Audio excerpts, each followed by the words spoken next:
another episode of the Otakuverse. I'm Gerald. With me is my buddy Jeff. Yes, I did convince him to watch an anime, even though it was only 4 episodes long. This one is actually one I'm really excited to talk about, Jeff. I do want to ask you though first, how are you doing? Welcome to the Otakuverse, even though it's still box office QBs. I've been here for a while now. We need to get your buddy Derek to do these, but Yeah, thank you for yeah, calling him out on this because I'm going to send it to him and be like, watch the first 30 seconds of this because know that every time I ask you, I'm being serious about asking you. yeah, It's hilarious. It's been a whole schedule thing, and life's been busy for us both. He moved down to Houston, but we're excited to be here to talk about Uzumaki. This is one that so recently I got into anime. I don't want to dive into it a lot, but I really finally got into it a while back, and when I did, my first one I ran through was Naruto, and I freaking loved it. So I decided I was in the first volume of the book, and when I was looking for this, I ran into Uzumaki because obviously going through the books, going through the list of everything, I was looking for Naruto, ended up running into Uzumaki. Naruto's last name happens to be Uzumaki, which is what really interested me about this book. I was flipping through it and quickly learned that this manga was a horror manga, right? And I was like, okay, this is one I'm gonna have to save for later. So I still haven't even gotten to it yet. When I heard the show was coming out, though, I was immediately like, that's a scary stories to tell in the dark type of tale. From just skimming it, that's what I could tell. I saw HBO Max was gonna or Max was gonna have it, and whenever I brought it up to Jeff, I was like, look, man, like I know you're not huge into it, but this might be one you're into. And I think it may have grabbed Jeff by surprise at first. yeah. Like I've watched a few episodes of Tokyo Ghoul, and I did like Kaiju number 8. I Mm-hmm. almost finished season 1, but I do like horror stuff, and especially during spooky season, I'm Yes. really into it. And this show is very fucked up. It's very um, fucked up. I was like, oh my god, like the animation is crazy here because they make it look like a manga. Like they really do a good job. Gerald showed me like side by side panels and it looks Mm-hmm. exactly like it. Yeah, and it's crazy, and the animation is it's fun. It's an interesting take on an anime, right? Because usually in anime you get to see your favorite characters with the colors, and in manga they do like you do know who has what color hair most of the time. Especially if a character has a blonde or red hair, it always gets pointed out, or certain colors of their outfits, like you can tell what it's going for.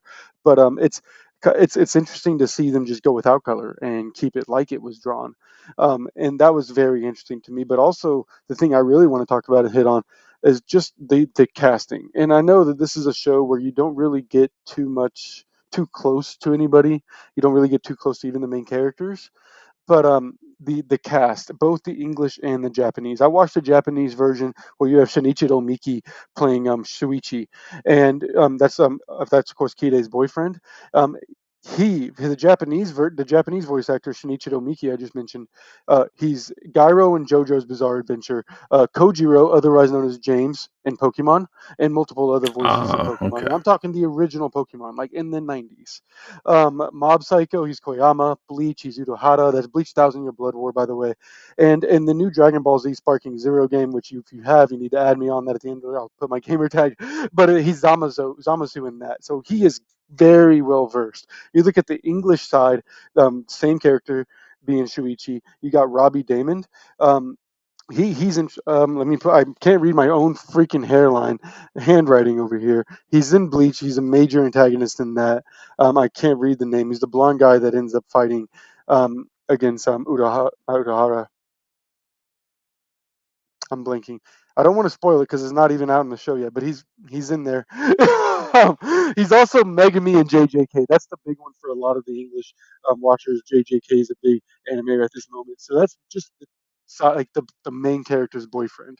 You look at the English side. I mean, not the English side. Kide herself. It's a little less known actor from both sides, to be frank. Uki Satake. She is in Mob Psycho as Tsubomi, and she's in Hunter x Hunter for a few episodes. And then on Abby Trott, that's the voice actress for Kide in the English side.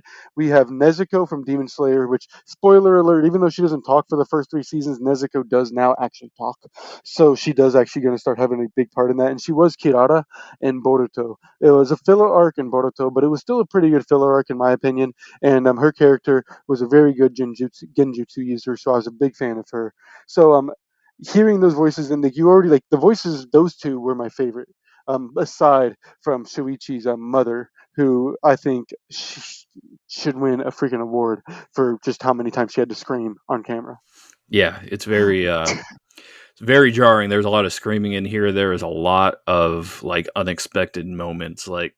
I like especially the first episode because I didn't know what to expect. I had never like I saw the cover with like the spiral in the girl's face, and I was wondering what this was going to be, and then like the dad twists himself inside that little case, and I was like, oh my god, all right, these people are turning into snails.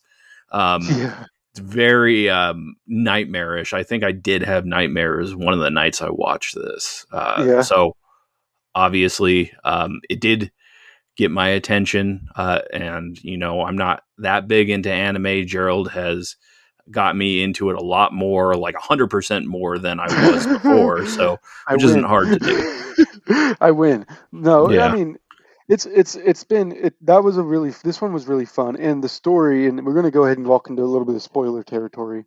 It follows a curse unfolding in a town. It really starts off with one family, and it spreads throughout the town pretty quickly.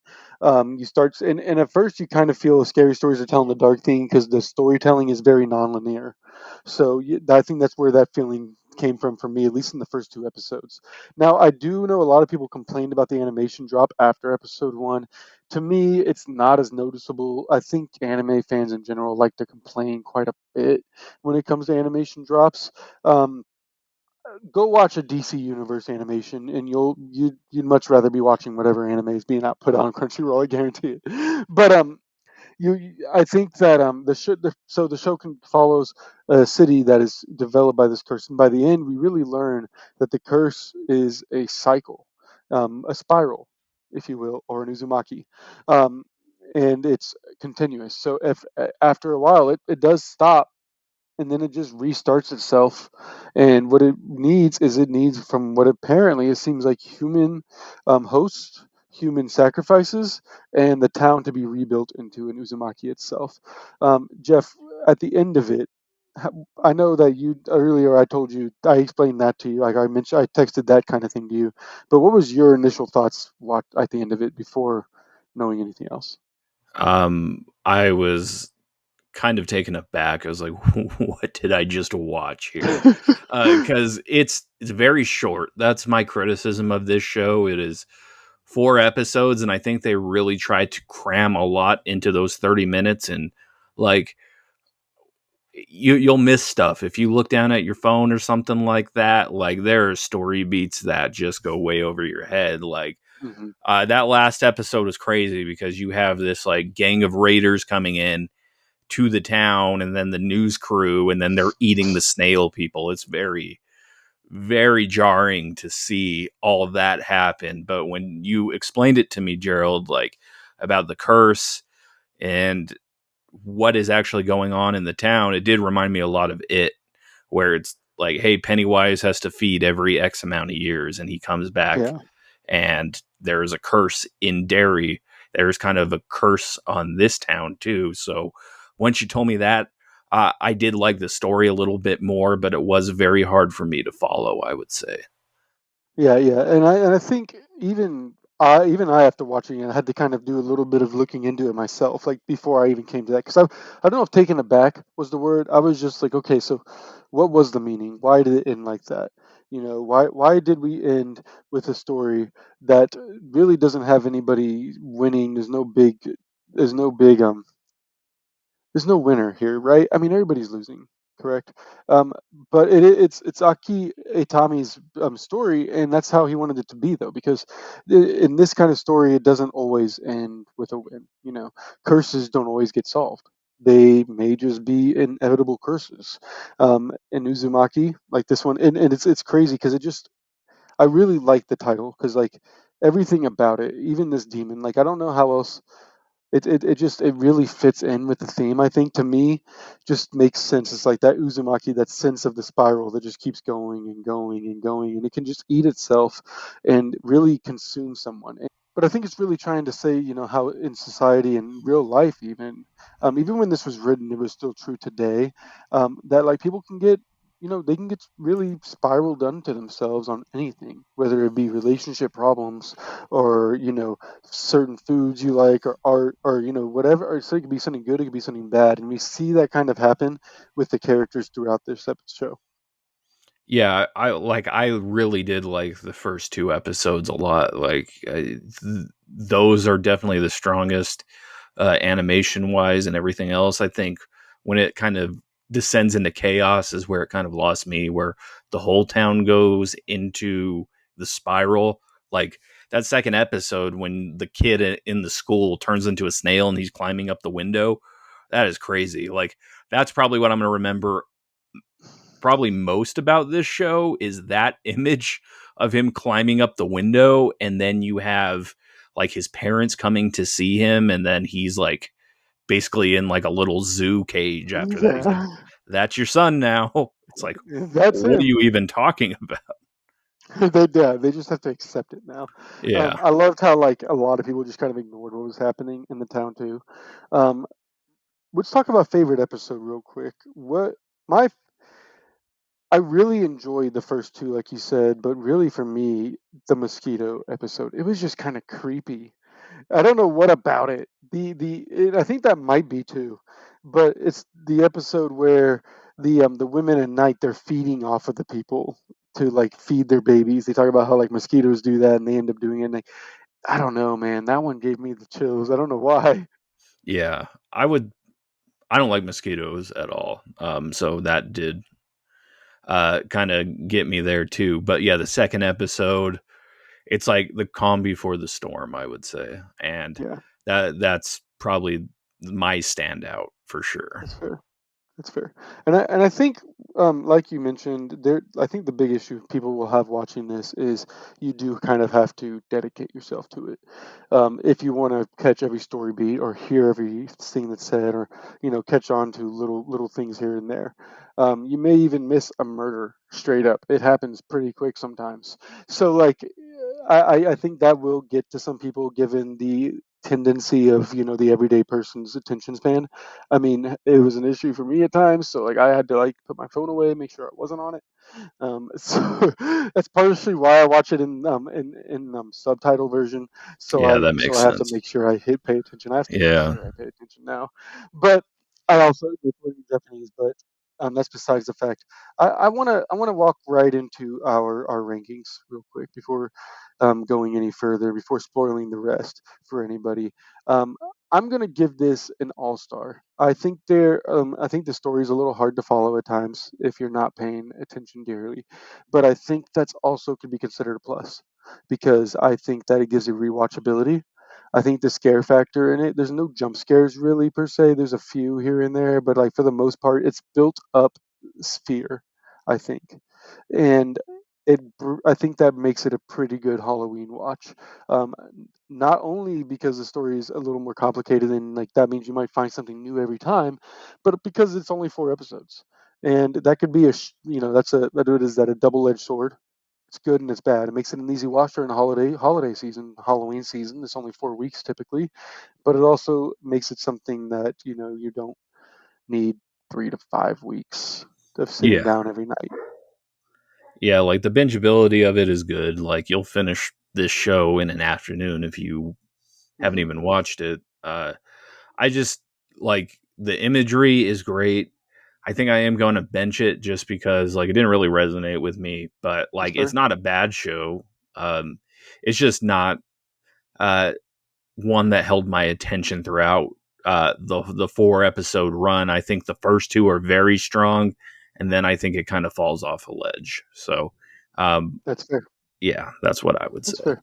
That's very fair. And I do want to stop before we go. I want to have two things. One is in a need your partake in it. What is the scariest scene to you? To me, TBH, I think it was the one whenever Kide walks up to her friend, and I'm blanking on her name now, but she was like, "Can you look at my face?" And that Yeah, I know I already knew the circle was going to be there, but it was crazy watching that grow throughout the episode, and then when the big reveal to me was honestly probably the scariest part. Like, yeah, there's kind of endless moments. There's that, I don't know why, and this isn't really scary, it's more shocking than anything. It's when the kid gets hit by the car because he's like trying to Oh impress the yeah, girl with the spiral on her yeah, face. And I was like, whoa, that is that's fucked that up. happened. Where Yeah, I that was like, happened. all right. And he was kind of Yeah. talking after he got hit too, and he was wrapped around the tire. So I was like, oh, okay. Yeah, I remember that. Yeah. That was pretty fucked. Another one Yeah. that really got me was every scene with Shuichi's mother. Like when she cuts off her fingertips when she's freaking out Oh about my her God. ears. Whenever I knew she was going for the ear thing, I was like, I don't even want to see. I don't even want to like everything about it. I was like, oh my god. But that's why I think it's an all star for me because there's plenty of those moments. But I do agree that the story might be too hard or too much at too little time, like you said, and I could see how that could turn some people off. But regardless, I would like to hear our viewers' commands comments. I don't want your Commanders. commands. I want your comments on what you thought of the show, and then also I want to give you guys some other tips, or not tips, I guess some recommendations for shows to be watching right now. If you haven't seen JJK, that's a great one for the Halloween season, all about demons. But there's another one that's a quick binge, only 24 episodes. Me and my girlfriend are running through right now, called Parasite: The Maxim, I believe is what it's called. It is on Crunchyroll. Pretty insane show so far. It's about parasites that come down and take over human bodies, and the main character um, is a, had a parasite try to do that, and he failed and only was able to take over his right arm. So now they're trying to take down the evil parasites, trying to destroy the world. It's kind of crazy, kind of scary, kind of really a fun watch. Other than that, you guys should be watching Dan to Dan. That's been a few episodes in Dragon Ball Daima. We will be looking at maybe doing a few of those coming up soon. And when JJK season actually gets announced with an official date, I finished the JJK manga, so maybe I'll do some prediction episodes when that comes up. Um, Other than that, this has been the Otaku Verse.